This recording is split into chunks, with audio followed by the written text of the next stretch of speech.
Love has become a relevant thing in human life only because human emotion is a strong aspect of being human being. In human life, emotion is a very powerful thing.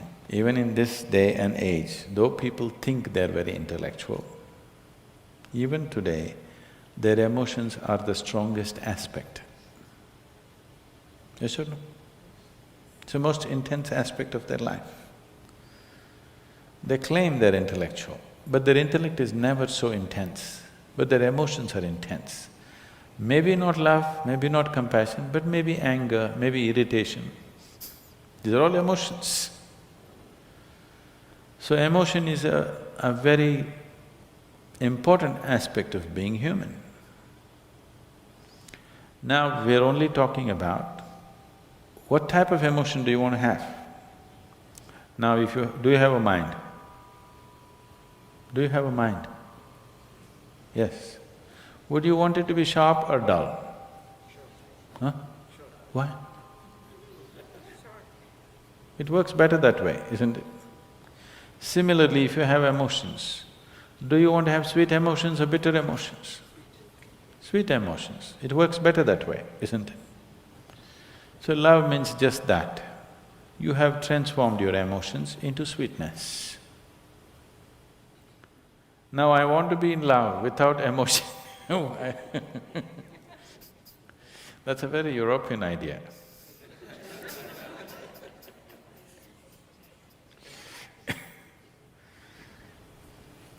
Love is an emotion. It is the sweetness of your emotion which we are referring to as love. If the same emotion becomes bitter, we call it hate.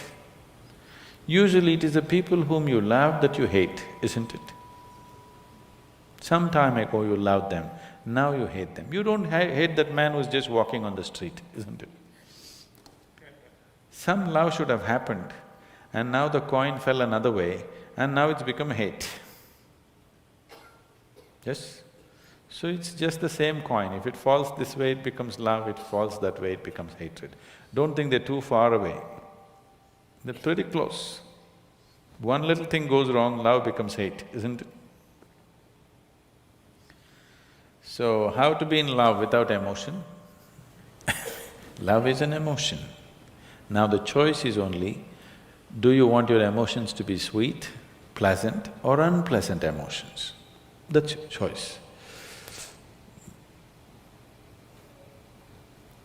It's an obvious choice, isn't it? But most people are keeping their emotions bitter most of the time. Bitterness need not necessarily mean they're in active hatred. They're in irritation, they're in agitation. They're in some kind of… fear is also an emotion, anxiety is an emotion. It is in some level of unpleasantness. If you make your emotions very pleasant, then life will be very pleasant.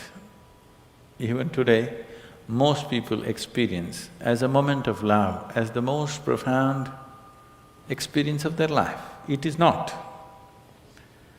But they experience it that way because that is the most intense thing they have touched. That is the deepest dimension of life they have touched is a moment of love. So they raise it to heaven. People are transporting it to heaven. People are talking about divine love. You do not know whether God loves or not.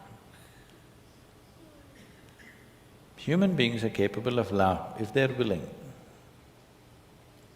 Dog is capable of love. When human beings fail you, you get yourself a dog. If you get a dog, 12-year guaranteed love affair. Yes? Do not underestimate this. You get yourself a dog, every day you come home, what a welcome you get. Your wife, she's no good. One day she's one way, your children, they're not interested whether you come home or go.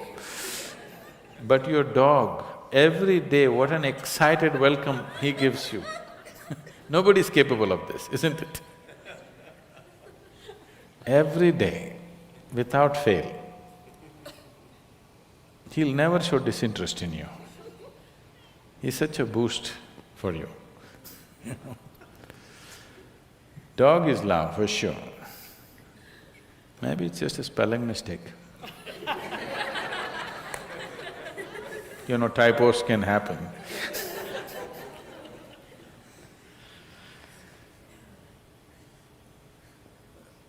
Now, if you made yourself in such a way, nobody around you can love you, then the only succor you have is somebody must love you long distance from there. It's an unfortunate way to live.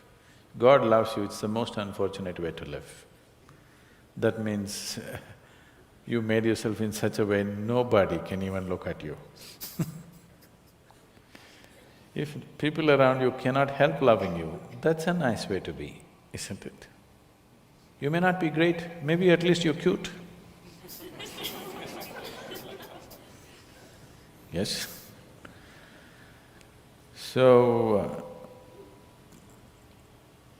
in yoga, we don't look at anything as love, hate, happiness, misery, we don't look at it that way.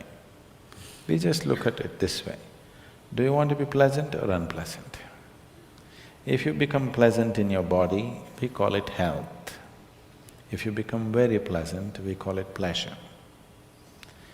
If your mind becomes pleasant, we call it peace. If it becomes very pleasant, we call it joy. If your emotions become pleasant, we call it love. If it becomes very pleasant, we call it compassion. If your very life energies become pleasant, we call this bliss. If it becomes very pleasant, we call it ecstasy. If your surroundings become pleasant, we call it success. So, the other names that you give are just leading to confusion. Should I be loving? You don't have to be loving. Just be pleasant in your body, pleasant in your mind, pleasant in your emotions, pleasant in your energies. You will be a wonderful being. If your emotions are pleasant, if somebody comes here, you can share that pleasantness with them. If your emotions are unpleasant, for sure you share that with people, isn't it? Yes or no? So you cannot do something that you're not. If this is feeling pleasant now, it will naturally be pleasant to everything. If this is feeling unpleasant right now, it will be nasty to everything. So instead of seeing how to make this pleasant, you want to be pleasant to somebody. That is being loving. You don't have to be loving. If everything within you has become pleasant, whatever is needed in that moment, you will do. If you need to say pleasant things, you'll say that. If you need to say some hard things, you'll say that. But without any unpleasantness in you, that's important, isn't it? If you'll have to fight a war, you'll fight it without any unpleasantness in you, that's important. Then you will do everything only to the extent it's necessary. You will not overdo anything. If you say, I love somebody, you will exaggerate things about the people whom you love. You will exaggerate good things about them. If you say, I hate somebody, you will exaggerate bad things about them. You'll never see anything the way it is. People go blind with things that they love, isn't it? They have no sense, they lose all their sense. If they hate also, they'll lose sense. If you like, you will lose sense. If you dislike, you will lose sense. The doorway of life is in being equanimous, that you're able to see everything just the way it is. Now you are pleasant to somebody not because somebody is nice. You're pleasant to somebody because you are pleasant, that's all. This is more guaranteed. It's a more guaranteed love affair, isn't it? You're being pleasant to somebody because you're pleasant. If I'm being pleasant to you because you are nice, tomorrow if you're not so nice, something else will happen, isn't it? If you mortgage your pleasantness to something outside of you being pleasant or unpleasant is only by chance. Keeping this one pleasant is your business. If this one is pleasant, with whatever it interacts, it will generate pleasantness. Now you have not managed to make this pleasant, you're trying to be pleasant to somebody. And that is subject to so many things. If you have to be pleasant, they have to be fixed the way you want them. And that's not possible. Nobody can be fixed the way you want them. You're not able to do that even with one person, isn't it? You cannot even fix one person the way you want them, forget about the whole world.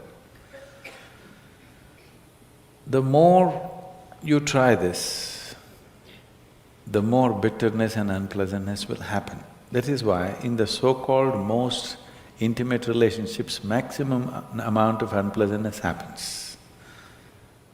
So this is because you're trying to do something that you're not.